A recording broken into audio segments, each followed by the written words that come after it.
अभी हमें करना क्या है? क्या हमें मालूम है कि हमारा जीवन खतरे में है? कितने लोग समझ रहे हैं कि हमारा जीवन खतरे में है? हमारा संविधान खतरे में है? कितने लोग जान रहे हैं? हाथ खड़ा करें। कितने लोग ये जान रहे हैं कि हमारा संविधान खतरे में है? बस इतने लोग जान रहे हैं, बाकी नहीं। संविधान खतरे में है या नहीं है? है? संविधान खतरे में है, सबको मालूम है। संविधान बचाना है, संविधान बचाना है। कैसे बचाओगे? कैसे बचाओगे? वोट डालकर? वो तो ईवीएम मशीन खा जाएगी। है? वोट तो ईवीएम मशीन खा जाएगी, कैसे बचाओगे?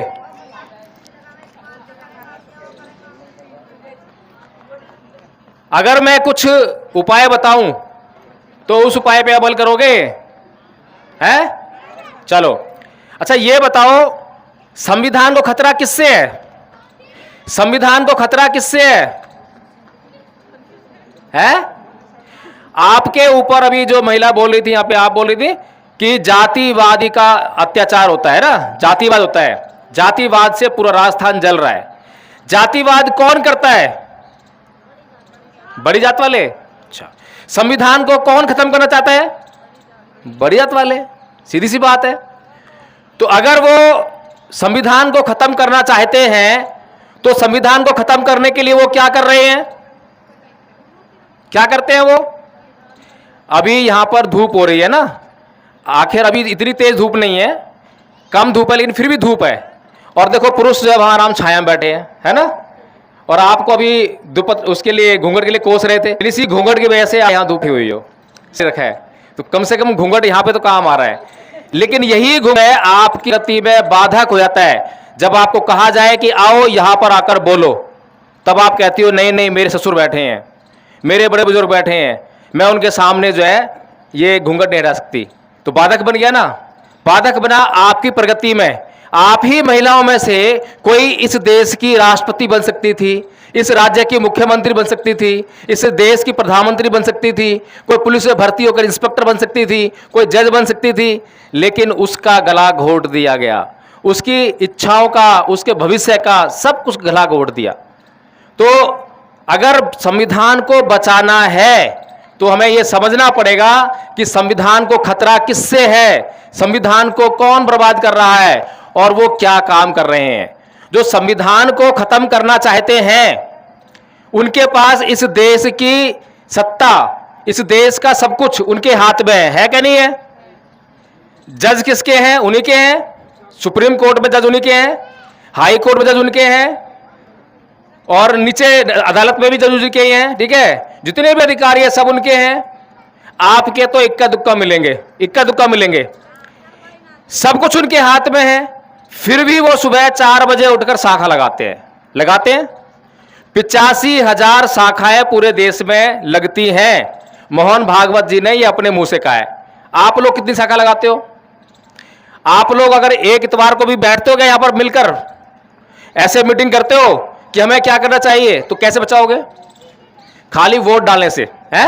और वोट डाल के किसको वोट देकर आओगे? वोट किसको देकर आओगे? वोट देकर आओगे बीएसपी को, है, इसी देकर आओगे। अगर वो भी कहीं बीच में कोई गुमराह करने आ गया तो बीजेपी को भी दियाओगे। कोई भरोसा नहीं है, कोई भरोसा नहीं है। अगर नहीं तो कांग्रेस वाला आ गया, घर के चला गया, तो उसको दियाओगे। तो तुम्हारे उससे तुम्हारा कुछ नहीं होने वाला। अगर बचा रहा वोट कि नहीं, पक्के रहे कि बीएसपी को ही देकर आना है, और बीएसपी वाले कौन आ गए? बीएसपी ने किसी को ऐसे को उतार दिया जो आपके बीच से नहीं है, तो वो भी वोट बेकार हो गया। तो हमें असली काम कर, हम जो यहां पे काम आए हैं, असली काम करने आए हैं। जिस धर्म मानने वाले लोग होते हैं उनके धर्म को खतरा नहीं होता। होता है क्या?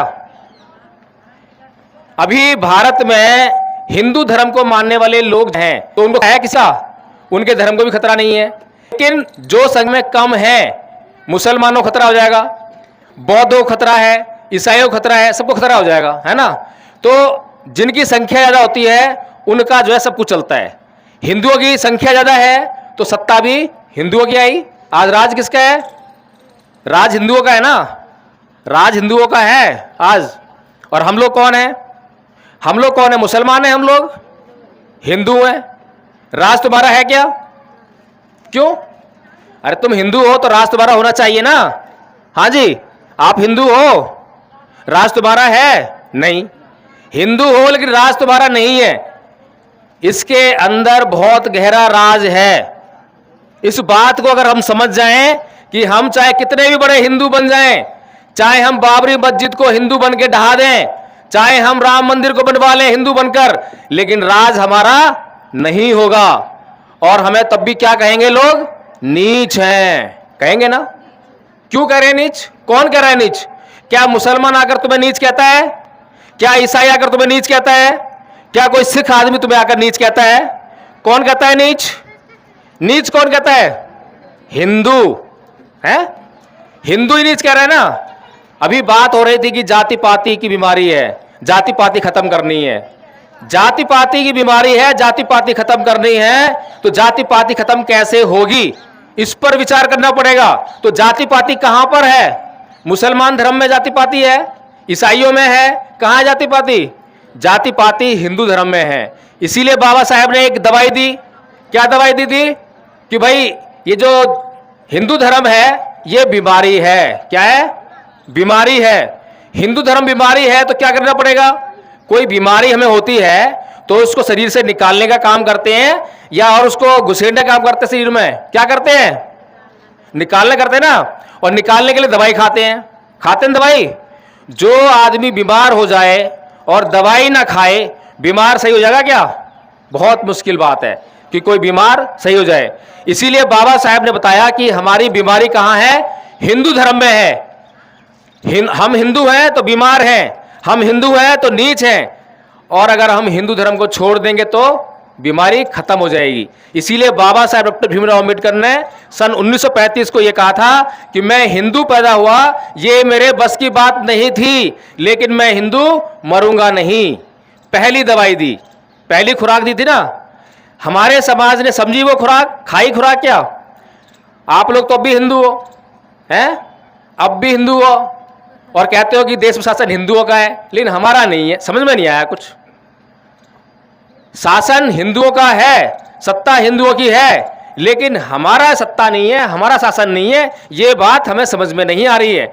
ये बात क्यों समझ में नहीं आ रही है? क्योंकि हमारे बुजुर्ग ने 1935 में जो बात कही थी, हमने उस बात को समझा नहीं, हमने उस बात को माना नहीं। अगर 1935 में बाबा साहेब ने कहा था कि मैं हिंदू धर्म में पैदा हुआ, ये मेरी बस की बात नहीं थी, लेकिन मैं हिंदू मरूंगा नहीं, और उसी टाइम पर सारे समाज ने मिलकर हिंदू धर्म को छोड़ दिया होता, तो आज सत्ता किसकी होती? किसकी होती? हिंदुओं में सबसे ज्यादा संख्या है ब्राह्मण ज्यादा है क्या? व्यवस्था का निर्माण करने वाला कौन है? ब्राह्मण। सबसे ज्यादा फायदा उसी को हो रहा है। तो ये हिंदू का निर्माण किसने करा? ब्राह्मण ने, जो पुजारी बैठा है तुम्हारे मंदिर में। उसके बाद उसकी को मनवाने वाला कौन है? उसको मनवाने वाला कौन है? क्षत्रिय, जो राजा हुआ करते थे। राजा के दम पर ब्राह्मण जो है आप लोगों से अपनी बात को मनवाता था। फिर इन दोनों को सहयोग करने वाला कौन है? वो वैश्य है। इन तीनों की अगर संख्या को लगा लें, कितनी बनती है? 100 में से बस 100 में 15 लोगों की संख्या, और जो बची संख्या है जिनकी 100 में से हम लोग हैं, हम लोग हैं। लेकिन सत्ता है वो 15 की है। वो सत्ता 15 की किस लिए है? सत्ता 15 की इसलिए है क्योंकि हम अभी तक हिंदू हैं। दिन ये 85% हिंदू धर्म को छोड़ देगा, और बाबा साहेब की खुराक जिन्होंने कहा कि बौद्ध धर्म अपने को खा लेगा, दिन जो है किसकी होगी? बौद्धों की होगी। समझ रहे हैं? वो जो सभी जो है, हमें पहली खुराक खानी है, दूसरी खुराक खानी है। तो अब ये बताओ कि संविधान को कौन कौन बचाना चाहता है? हाथ उठा करो ईमानदारी से। सारे लोग तो बचाएंगे नहीं। अच्छा, बचाने के लिए क्या करोगे? आप लोग नहीं बचाना चाहते? बचा तो इधर आ जाओ, थोड़ी देर गर्मी धूप बताओ ना, थोड़ा सा सहन जो है, पता लगे कि यहां तो हाथ खड़ा कर दिया है, उसके बाद कल को संघर्ष करना पड़ रहा है, गायब। जब संघर्ष करने का समय आया, गायब। चलो, कैसे बचाओगे बताओ? कैसे बचाओगे संविधान? हिंदू धर्म छोड़ दिया, चलो संविधान, हिंदू धर्म छोड़ने संविधान बच गया? नहीं बचेगा। हिंदू धर्म के बाद क्या होगा? दोबारा क्या ईसाई बन जाओ? आ रहे ना ईसाई, मुसलमान भी आएंगे। बाबा साहेब ने जब 1935 में धर्म छोड़ा था तो मान आए हैदराबाद का निजाम आया, बाबा साहब से बोला कि आपको करोड़ों लाऊं, आप जो है मुसलमान बन जाओ। लेकिन बाबा साहब ने कहा कि मैं हिंदू धर्म के लिए नहीं छोड़ रहा हूं, मेरे पीछे लाखों करोड़ों लोग हैं, उनका भविष्य मेरे ऊपर डरता है, जहां मैं जाऊंगा पर जाने वाले। अगर बाबा साहेब वो करोड़ों रुपया ले लेते हैदराबाद के निजाम से, तो इस देश के प्रधानमंत्री बन सकते थे। बन सकते थे? बताइए मुझे। आज चुनाव कैसे लड़े जाते हैं? अब से लड़े जाते हैं ना, है? बिना पैसे चुनाव लड़ता है क्या?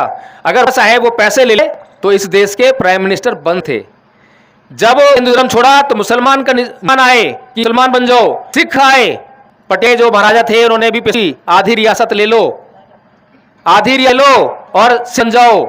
जैनी भी आए, ईसाई आए, सब लोग आए और कुछ ने प्रलोभन दिए और कुछ ने ऐसे बोल दिया। लेकिन बाबा साहब ने कहा कि मैंने हिंदू धर्म अपने लिए नहीं छोड़ा है, मैंने अपने लोगों को सही दिशा में ले जाने के लिए, भला करने के लिए धर्म छोड़ा है। और उन्होंने 21 साल तक लगातार अध्ययन किया। सारी दुनिया के जितने भी धर्म थे, मुसलमानों के भी ग्रंथ पढ़े उन्होंने, ईसाइयों के, सिखों के पढ़े, सारे धर्म ग्रंथ पढ़ने के वो बच्चे कि कोई इस दुनिया में मेरे लोगों अच्छा जीवन दे सकता है तो वो बौद्ध धर्म है, बुद्ध का धर्म है। इसीलिए बाबा साहेब ने किसी लालच से नहीं बौद्ध धर्म को अपनाया, बल्कि आप लिए बौद्ध धर्म को अपनाया। लेकिन विडंबना है इस समाज की कि जिनके लिए बौद्ध धर्म को अपनाया, लेकिन उन लोगों ने ही धर्म को नहीं अपनाया। अभी आचार्य जी ने बढ़िया बढ़िया आपसे बातें करी, इतनी अच्छी महत्वते हैं। एक पद अभी सुना होगा आपने, बड़ा महत्वपूर्ण पद है, तीसरा पाया होगा, मंग अवधि मंग आहासी में ये चैतंग वेर सम्मति। उसने मुझे मार, उसने मुझे पीटा, उसने मेरा जीत लिया, उसने मेरा सब कुछ लूट लिया, जो इस प्रकार की अपने मन में बनाए रखते हैं उनका कभी नहीं होता। हमारे समाज में इस तरह की कलह आपको देखने को मिलती होगी।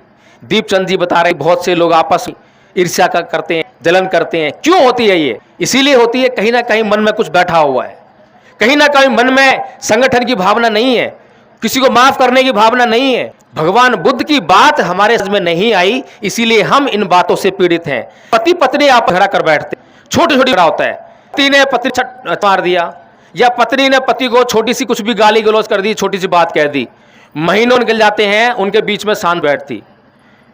अगर भगवान बुद्ध की ये बात हो तो तत्क्षण वहीं पर जो है हम लोग शांत हो जाते हैं, माफ कर देते हैं। पत्नी ने पति को माफ कर दिया, पति ने पत्नी को माफ कर दिया, एक दो दिन गुस्सा चली, उसके बाद वहीं रहते हैं। लेकिन आज क्या हो रहा है? आज लोग तलने कोड़ते जा रहे हैं इन्हीं बातों की वजह से। अगर भगवान बुद्ध की ये बातें, ये अगर इतना सा कोई आप लोग कर लिया, ये भी समझ लिया, इसका अभ्यास करने लगे आप अपने जीवन, आपके जीवन से कष्ट दूर हो जाएंगे, शांति आपके जीवन में आने लग जाएगी। और जब आप लोगों ने कोर्स कर लिया तो गांव कर लेगा, पूरा गांव कर लेगा तो आस पड़ोस के गांव में फैलेगी। इस तरह से धीरे धीरे जो है आपका ये पूरा देश जो है बौद्ध राष्ट्र बन जाएगा। और जब राष्ट्र बन जाएगा तो सत्ता बौद्धों की, फिर संविधान भी बौद्धों का ही होगा। संविधान को कौन हाथ लगाने वाला होगा? लेकिन अभी आपको ये बात समझ में नहीं है, क्योंकि जो लोग आपको बात समझाने आने वाले हैं वो या तो बोलेंगे ईवीएम खतरे है, संविधान खतरे में है, लोकतंत्र खतरे में है, सरकारी नौकरी खतरे में है, ये सब खतरे में है, ये बताएंगे। लेकिन कोई आपको ये नहीं बताया कि आपका तो वजूद ही खतरे में है। खतरे में ना, भगवान बुद्ध का धर्म जो है पूरी दुनिया में फैला, लेकिन भारत के लोगों के लिए इसका कोई नहीं है। तो अब बताइए कितने लोग जो है ये वाला कोर्स करेंगे? बाकी बात करें कि धूप पड़ रही है, स्थानीय पीड़ा भी है, कितने लोग जो है ये कोर्स करेंगे बताइए? नाम लिख लो। दीपक राजी का है, आचार्य दीपक, फटाफट से नोट कर लो जितने भी लोग हैं। कोर्स क्या होगे? यहीं पे फोन पे कर लो, फोन बड़े इस पे पूछ लो। एंड्रॉइड किस किस के पास है जिसपे आप वो देखते हो, मूवी वगैरह देखते हो, मूवी गाने देखते होगे, नाच गाने सब देखते हैं ना। अगर आपने मैडम का देख लिया होता उस पर तो आज धूप में नहीं ऐसे यहाँ बैठ